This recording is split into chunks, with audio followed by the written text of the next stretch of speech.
নমস্কার। সারিয়ার শকুন্তলা সবাইকে স্বাগত জানাচ্ছে। আজ পর্ব 1, সারিয়ার শকুন্তলার বই পাঠ পর্ব 1। এটা গল্প পাঠ নয়, কারণ আমি বিভিন্ন রকমের বই পাঠ করব। আমার কথা ছিল বাইরে বসে গল্প বলার, কিন্তু যেহেতু আমি এখন রাস্তার ধারে আছি এবং প্রচুর শব্দ দূষণ হচ্ছে, যার জন্য আমার নিজেরই বিরক্তি লাগছে। তো বেশি কথা না বাড়িয়ে শুরু করছি প্রথম গল্প পাঠ। গল্পের নাম, যা বইয়ের নামও তাই, সেটা হচ্ছে একটি সংক্ষিপ্ত হত্যা রহস্য। বইটি প্রকাশ করেছে মিত্র ও ঘোষ। লেখক হচ্ছেন প্রচেত গুপ্ত। লেখককে নিয়ে আমি কি বলবো, লেখক নিজেকে নিয়ে কি বলছেন একবার শুনে নেওয়া যাক। লেখক বলছেন, কেমন লিখি জানি না, তারপরেও খান 20-25 পুরস্কার জুটেছে। কেউ কেউ বলেন এর মধ্যে নাকি বেশ চেনা জানার পুরস্কার রয়েছে। হতে পারে। গল্প উপন্যাস নিয়ে কিছু চলচ্চিত্র, থিয়েটার হয়েছে। আর পেয়েছি আপনার মতো শিক্ষিত, রুচিশীল, মেধাবী পাঠকের ভালোবাসা। ব্যাস, একজন লেখকের পরিচয়ে আর কি দরকার। তো বেশি কথা না এগিয়ে শুরু করছি আজকের বই পাঠ। চিত হয়ে শুয়ে আছে ইন্দু। গায়ে কাপড় চোপড় অগোছালো। পেটের ওপর থেকে হাঁটু পর্যন্ত একটা পাতলা চাদর আড়াআড়ি পড়ে রয়েছে। সেই চাদরের ভঙ্গি বিপজ্জনক। ইন্দু একটু নড়াচড়া করলেই মনে হচ্ছে এই বুঝি খসে পড়ল। আশ্চর্যের কথা, ইন্দু নড়াচড়া করলেও চাদর খসে পড়ছে না। মনে হয় সে গা থেকে চাদর না খসানোর কোনো কায়দা জানে। মেয়েদের বয়স কত জিজ্ঞেস করতে নেই, তারপরেও জিজ্ঞেস করেছি। বলেছিল, কেন, দেখে বুঝতে পারছো না? আমি বললাম, আমি অত পারি না। ইন্দু আমার হাত টেনে তার গালের উপর চেপে ধরল। বলল, দেখে না বুঝতে পারো, ছুঁয়ে তো পারবে? পারবে না? কি মনে হচ্ছে, 20-22? আরো কম নয় তো? বরুণ বলেছিল, মেয়েটির বয়স 27-28 হবে, দেখলে বোঝা যাবে না। আমার মনে হয় ইন্দু কম করে 30-এ পা রেখেছে। 1-2 বছর বেশিও হতে পারে, তবে 20, 27, 30 যাই হোক না কেন, আমার কিছু যাচ্ছে আসছে না। আমি খুশি, খুশি অনেক কারণে। ইন্দুর গায়ের রং ফর্সা, আবার ফর্সা নয়ও, অনেকটা খোসা ছাড়ানো বাদামের মতো। আবরণ মুক্ত হয়ে সে যখন সামনে এসে দাঁড়ায়, মনে হয় শরীরের একপাশে হালকা ছায়া পড়ে রয়েছে। এই বিষয়টা আমার কাছে খুব ইন্টারেস্টিং। আলো ছায়া মাখা নারী শরীর আমি আগে দেখেছি বলে মনে পড়ছে না। এখনো তাই, ইন্দুর শরীরের বাঁদিকে ছায়া পড়েছে। কেউ যেন হাত দিয়ে আলো আড়াল করে কিছু আব্রু করতে চাইছে। এ ঘটনা ইন্টারেস্টিং নয়? এই মুহূর্তে বাঁ হাতের বুড়ো আঙুল ঢুকিয়ে গলার হারটা আলতো করে ধরে আছে ইন্দু। দুপাশে দোলাচ্ছে, ঘড়ির পেন্ডুলামের মতো। সেই ছন্দে তার চোখের ঘন কালো মণি দুটো সরছে একবার ডান দিকে, একবার বাঁ দিকে। ডান হাতটি আড়াআড়ি করে রেখেছে পেটের ওপর, যেন শরীরের কিছু ঢেকে রাখছে। আমার যদি কিছু ঘটে গেল, তুমি কিন্তু আমায় দেখবে সোনা। আমার নাম সোনা নয়, আমার নাম শৈবাল।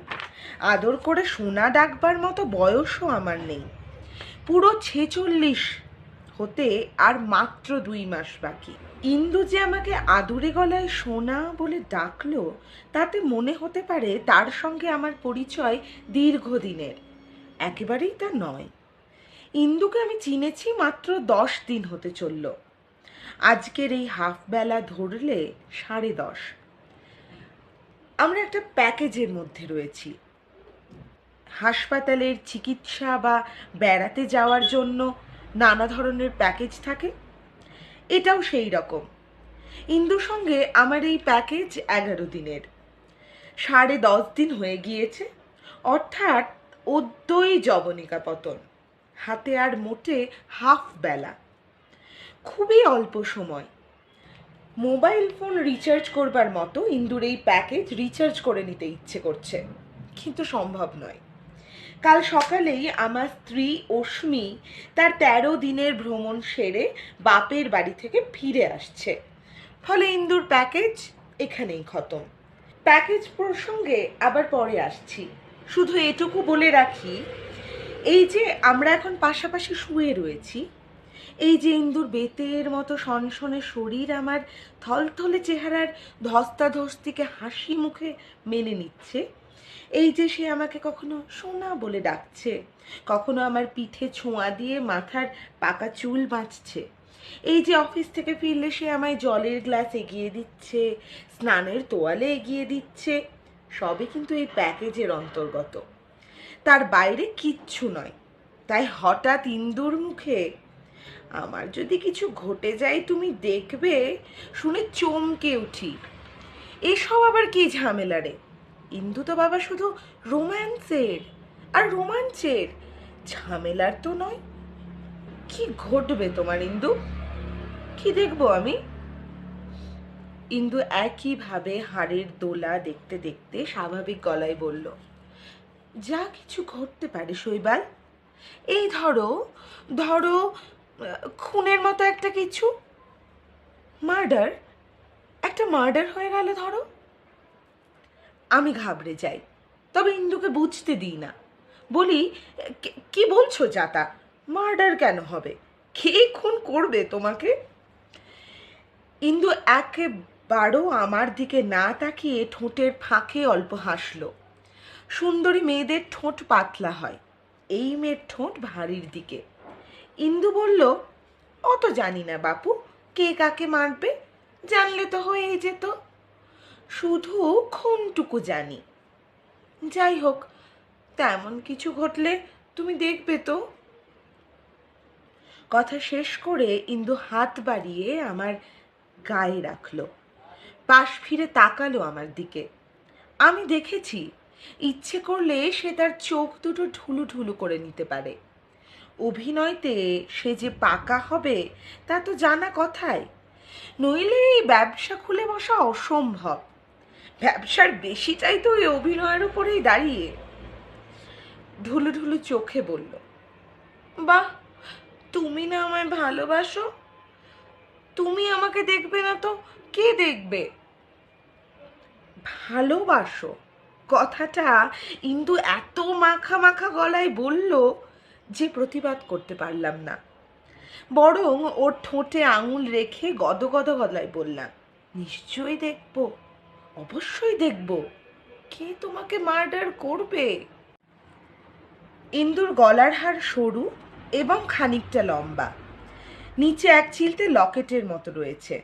সে জামা খুললে এই লকেট নিচে খানিকটা নেমে এসে থমকে দাঁড়ায়। গায়ের রঙের মতো তার বাকি শরীর আমার জন্য খুব ইন্টারেস্টিং, না উদ্ধত না ঝিমিয়ে পড়া। সৌন্দর্য আলতো লেগে আছে, আলো পড়লে মনে হয় জলের বিন্দুর মতো টলটল করছে, এখনো কেউ স্পর্শ করেনি, করলেই টুপ করে ঝরে পড়বে। আমি যখন সোহাগ করি মনে হয় সত্যি ঝরে পড়ছে। ইন্দু বলে, তার গলার এই হাড়ে নাকি সোনাও রয়েছে। আমি নিশ্চিত সোনা টোনা ওসব নয়, জিনিসটা পুরোটাই ইমিটেশন। নিজে তো ইমিটেশনের বিজনেস করে, সহজ কথায় ঝুটো গয়না। কারিগরের থেকে পুঁথি পাথর কাঠ তার কাপড়ের গয়না কিনে দোকানে দোকানে সাপ্লাই দেয়, ফলে ওই জিনিস নিজে ব্যবহার করা খুব একটা অস্বাভাবিক কিছু নয়। অবশ্য ইন্দুর গলার হার সোনার না ঝুঠো তা নিয়ে আমার মাথা ব্যথা নেই। সমস্যা হলো এই হাড় নিয়ে ইন্দুর এত অদ্ভুত এক ধরনের একগুঁয়েপনা রয়েছে, একেই বোধহয় অবসেসড বলে।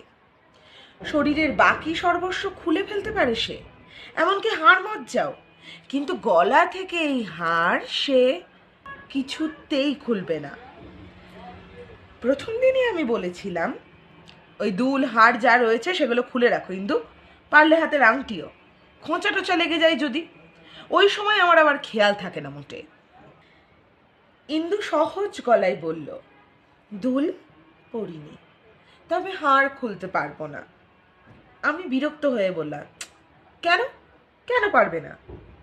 ইন্দুর নির্লিপ্ত ভঙ্গিতে বলল, অসুবিধে আছে, ঘাড়ের পেছনে টেনে সরিয়ে রাখবো, একটু খেয়াল রাখবে, তাহলেই সমস্যা হবে না। আমাকে খেয়াল রাখতে হবে? এ আবার কেমন কথা? পার্টি আমি, আমার সুবিধে অসুবিধে তো আগে। আদর সোহাগের আবার খেয়াল বেখেয়াল কি? বিছানায় আমি চোখ বুজে থাকি, জ্ঞান গম্যি থাকে না মোটে, চাইও না। তখন কে বলবে আমি বগলে টিফিন বক্স আর ছাতা নিয়ে ছোট অফিসের ছোট বাবু, বাড়িতে বউয়ের ধমকে মিনমিনানো স্বামী, নিজেকে হামা দেওয়া চিতাবাঘের মতো মনে হয়, ফোঁস ফোঁসা অচ্ছারি। আর তখনই যদি নাকে ঠোঁটে জিভে খোঁচা খায়, বিশ্রী হবে না? সে দামি সোনাই হোক আর তুচ্ছ লোহার তারই হোক, খোঁচা তো খোঁচায়, রক্ত টক্ত বেরিয়ে গেলে তো কেলেঙ্কারি। আচ্ছা অতটা না হোক, সুর তো কাটবেই, শরীর জাগিয়ে তোলার সব কসরত জলে যাবে, ঝুঁকিনি কেমন করে? খানিকক্ষণের জন্য ওই হাড় খুলে রাখতে তোমারই বা সমস্যা কিসের ইন্দু? ইন্দু এক পায়ে গিয়ে ঝুঁকে পড়ে আমার দুটো কাঁধ ধরে, তার শরীর আর আমার শরীরের এক মুহূর্তের ব্যবধানে থমকে দাঁড়ায়। আমি ঘ্রাণ পাই, কিশোর বেলায় হাতে ঘষা লেবু পাতার মতো ঘ্রাণ। ইন্দু কি কোনো পারফিউম ব্যবহার করেছে, নাকি ওর শরীরের গন্ধ এমনই? সে ঝুঁকে আসে আরো, নাক ঠোঁট চিবুকের ছোঁয়া, সেই সঙ্গে গলায় ঝুলে থাকা কঠিন ধাতব ধাতব হাড়ের নিষ্ঠুর ছোঁয়া লাগে। ফিসফিসিয়ে বলে, আমি না তোমার প্রেমিকা? আমার এতটুকু আবদার রাখতে পারছো না? ভালোবাসবে কি করে সোনা? আমি নিজেকে আর সামলে রাখতে পারিনি সেদিন। কোন পুরুষই বা পারত? ইন্দুকে তার গলার হাড় সমেতই টেনে নিয়েছিলাম। প্রেমিকা কথাটা ঠিকই বলেছিল ইন্দু। 11 দিনের প্যাকেজে সে আমার প্রেমিকা সেজেছে। ঝুটো গয়নার কারবারের পাশাপাশি ঝুটো প্রেমের ব্যবসা করে সে। তার খবর দিয়েছে আমার কলেজের সহপাঠী বরুণ। পুরনো চেনা জানা বলতে ওর সঙ্গেই যা যোগাযোগ রয়েছে। একদিন আড্ডা হচ্ছিল, এ কথা সে কথার পর বরুণ বলল, কিরে শৈবাল, প্রেমের সংসার কেমন চলছে? আমি বললাম, দোষ, এই বিয়ের এতদিন পরে প্রেম কিসের, ওই তো বউ চলল বহরমপুর মায়ের কাছে। বরুণ চোখ নামিয়ে বলল, আর শরীরের সংসার? আমি ভেঙে পড়া গলায় বললাম, শরীরের সংসারের হাল একই, যেটুকু অভ্যেসে হয় সেইটুকুই। জগৎ সংসারে প্রেম বলে যে একটা কিছু রয়েছে, তাই আর মনে পড়ে না রে। সুখের সময় ফুরিয়েছে বুঝলি। বরুণ বলল, ন্যাকা, ড্রামাবাজি করছো? হ্যাঁ, ফুরিয়েছে নাকি ভুলে গিয়েছো হারামজাদা? আমি বললাম, তোরও তো আমারই বয়স, প্রেমের কিছু মনে আছে? বরুণ একটু চুপ করে থেকে নিচু গলায় বলেছিল, ঝালিয়ে নিবি নাকি আবার? হ্যাঁ? আমি অবাক হয়ে বলি, কি কি ঝালিয়ে নেব? বরুণ বলল, প্রেম। তার মুখে মিটিমিটি হাসি। আমি চোখ পাকিয়ে বললাম, প্রেম? ফাজলামি হচ্ছে সালা, আমাকে নিয়ে মজা মারছ? এই বুড়ো বয়সে কে আমার সঙ্গে প্রেম করবে? হ্যাঁ? বরুণ বিজ্ঞ ভঙ্গিতে বলল, করবে করবে, সব ব্যবস্থা আছে, তুই শুধু রাজি কিনা বল। আমি ভয় পেয়ে বলি, না রে ভাই, ওসবে নেই, মনের দুঃখে থাকবো সেও আচ্ছা, বেপাড়ায় যেতে পারবো না। অসুখ বিসুখ যদি হয়ে যায়, এই বয়সে ডাক্তারের কাছেও যাওয়া যাবে না, আর রিসর্টে গিয়ে ফুর্তির সাহসও নেই। মধ্যবিত্ত মানুষ ভাই, মনে যত ইচ্ছে থাক, ভয় তো করে নাকি? থাক থাক আমার প্রেম। বরুণ বলল, তুই যা ভাবছিস সেসব নয়, একেবারে অন্য ব্যাপার। আমি বললাম, কি ব্যাপার? বরুণ বিস্তারিতভাবে ব্যাপার জানালো। সেই ব্যাপার অদ্ভুত বললেও কম বলা হয়, অবিশ্বাস্য। আমি প্রথমতে বিশ্বাস করছিলাম না, শেষ পর্যন্ত বরুণের কথায় বিশ্বাস না করে পারা গেল না। বুঝলাম আশ্চর্যের কিছু নেই, দুনিয়ায় যেসব নানাবিধ সার্ভিস রয়েছে এও তারই একটা। ইন্দু নামের এক সুন্দরী বুদ্ধিমতী মেয়ে প্যাকেজ ট্যুরের মতো প্যাকেজ প্রেমের ব্যবসা শুরু করেছে। ব্যবসার মূল কথা, মিলমিশ শুধু শরীরেই ফুরিয়ে যাবে না, মনও থাকবে। অবশ্যই অরিজিনাল মন নয়, ঝুঠো মন, তবু মন তো। বরুণের ভাষায়, আজকাল ঝুটো গয়নার দোকানে ভিড় দেখিস না? মেয়েরা কি আসল নকল চেনে না? খুব চেনে, বেশি চেনে। তারপরও নকলের প্রতি টান দেখ। ওরে বাবা, যতই হোক গয়না তো।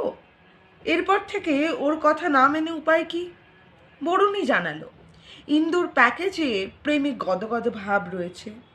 সময়ে অসময়ে আদ্যিকালের, ও গো তোমার মুখটা আজ এত শুকনো কেন গো, সারাদিন খাওয়া হয়নি বুঝি, থেকে এই সময়ের হোয়াটসঅ্যাপ ভিডিওতে আদর সোহাগ দাও পর্যন্ত মিলবে। ইনডোর তো আছেই, চাইলে ময়দান গঙ্গার ঘাটের আউটডোরও হবে। কোলে মাথা রেখে সুখ দুঃখের কথা বলার পারমিশন রয়েছে। ওই মেয়ে চুলে বিলি কেটে সান্ত্বনা দেবে। এখনকার টিভির নিউজের ভাষায় যাকে বলে লাইভ প্রেম, হারিয়ে যাওয়া তরুণ বয়সের রোম্যান্সে একটু সুরসুরি। এর সঙ্গে রয়েছে 100% গোপনীয়তা রক্ষার গ্যারেন্টি। এই গ্যারেন্টির কথা জেনে আমি নড়ে চড়ে বসলাম। ঘটনা মন্দ নয়, সিনেমার মতো। ভেদ ভেদে মধ্যবিত্ত মন আর মিইয়ে যাওয়ার শরীরের উত্তেজনা বোধ করলাম। চরিত্রহীন হয়ে যাওয়ার ভয়ে সবসময় সিঁটিয়ে থাকি। এখন মনে হচ্ছে সে চিন্তা নেই। আরে প্রেম তো আর খারাপ চরিত্রের মধ্যে পড়বার কথা নয়, নাকি পড়ে? বরুণ ভুরু নাচিয়ে বলল, কিরে একবার ট্রাই করবি নাকি? আমি লজ্জা লজ্জা মুখ করে বলেছিলাম, খরচ কত? অনেক। বরুণ হেসে বলল, তা তো হবেই, ইন্দুর মতো মেয়ের সঙ্গে প্রেম করতে গেলে টাকের জোর লাগবে না? এ তো আর ওই গেলাম দৌড়ে খিল দিয়ে শুয়ে পড়লাম কেস নয়। তবে শুনেছি ওই মেয়ের প্যাকেজে নাকি নানা রকম, দামি থেকে economy, economy for middle class. মধ্যবিত্তের কথা মাথায় না রাখলে আজকাল আর ব্যবসা চলে না, বুঝলি? বরুণ একটু থামে, চোখ আধবোজা করে ফের বলে, যদি বলিস কাল বলে দেখতে পারি। আমার পরিচিত একজনের মুখেই শুনেছি, বলবো? আমি আমতা আমতা করে বলি, মেয়ে দেখতে কেমন? বরুণ মুখ ভেঙচে বলে, সালা সব কথা, বুড়ো বয়সে প্রেমিকা পাচ্ছ, প্রেম পাচ্ছ, আবার দেখা চাই, মারো এক চড়। আমি ছবি দেখেছি,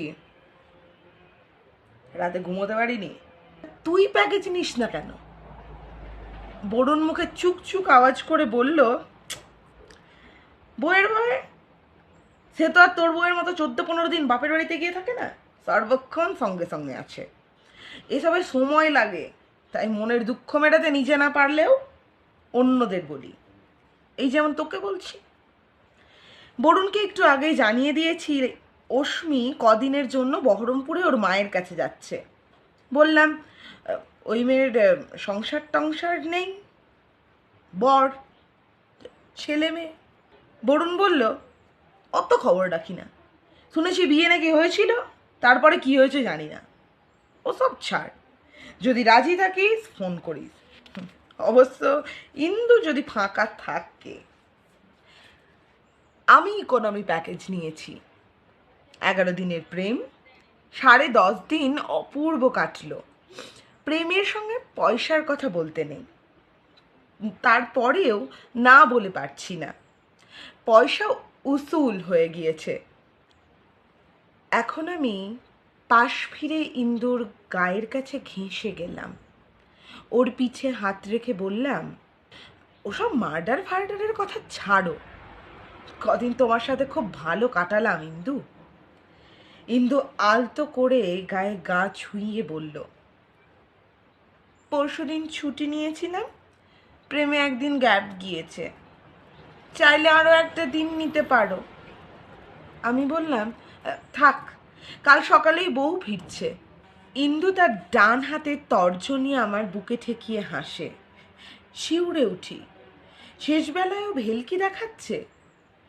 বিশ্বাস করতে ভালো লাগে, এই শুধু শরীর নিয়ে ছলাকলা নয়, এতে প্রেমও আছে। ইন্দু ফিসফিসিয়ে বলতে থাকে, নমস্কার, আপনারা শুনছেন বইপাঠ সারিয়াল শকুন্তলার সাথে। কি বলল ফিসফিসিয়ে ইন্দু, শুনবো এবার।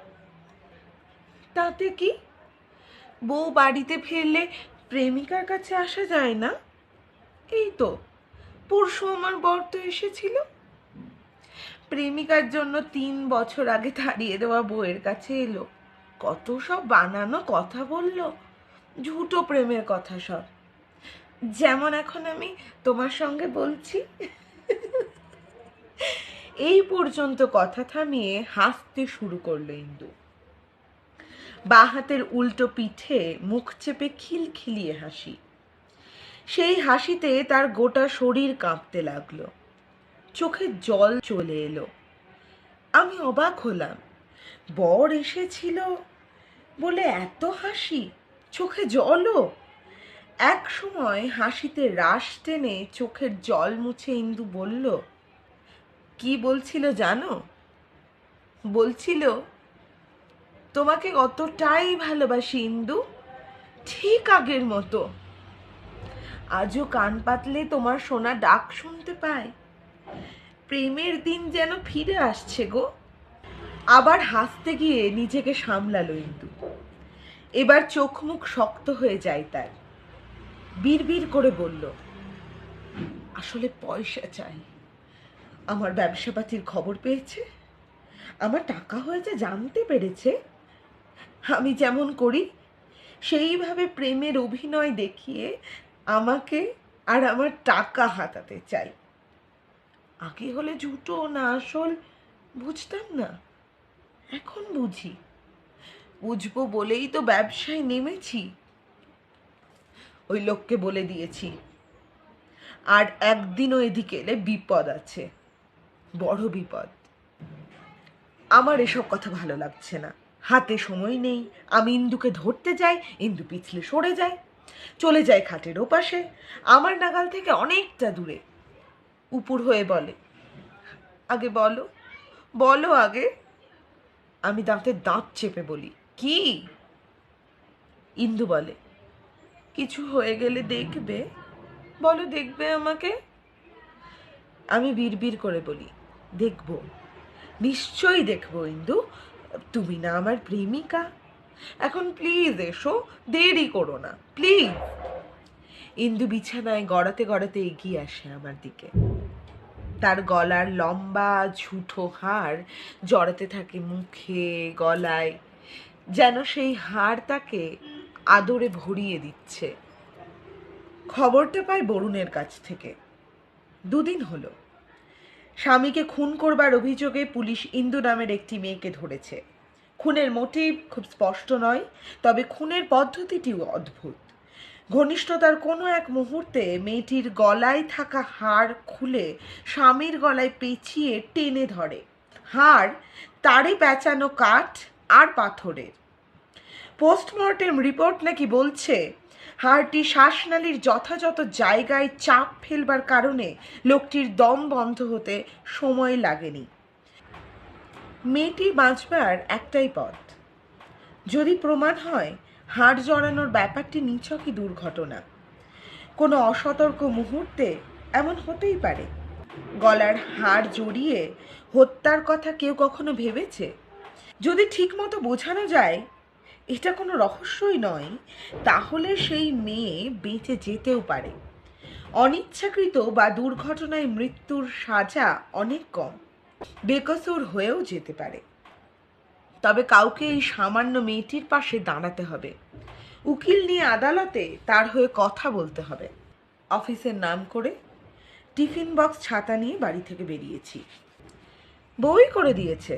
তবে যাচ্ছি থানায়। কোন সাহসে যাচ্ছি জানি না। আমি নিশ্চিত যাওয়া ঠিক হচ্ছে না। আমি কে ইন্দুর? আমি কেন এসবে জড়াবো? আচ্ছা, আমি কি ফিরে যাব? না, যাব না। সংক্ষিপ্ত এই হত্যা রহস্যর সমাধান আমাকেই করতে হবে। আজ যখন বাড়ি থেকে বেরোচ্ছি, হঠাৎ নজরে এলো বউয়ের গলায় একটা হার। কই, এই জিনিস তো আগে দেখিনি, নাকি দেখেছি? ভালো করে নজর করলাম। লোহার তারের গায়ে কাঠ আর পাথর সাজানো, খুব মজবুত। নমস্কার, আমার গল্পটি ফুরোলো, নোটে গাছটি মুড়োলো। পরের গল্প আমাকে ক্ষমা করে দেবেন, কারণ আমি মনে হয় আপনাদের আকাঙ্ক্ষার জায়গায় পৌঁছতে পারিনি। বেশি কথা না বলে বলি, পরের গল্প যেটা আসছে একটা ভ্রমণ সাহিত্য হয়ে যাক। যারা খুব ঘুরে ঘুরে বেড়ায়, উড়ে উড়ে বেড়ায়, যাদের এক জায়গায় পা টেকে না, তাদেরকে যেন কি বলে, পায়ের তলে কি বলে? টিং টিং টিরিরি রিরিরি রিং আসছে। সঙ্গে থাকবেন। ধন্যবাদ।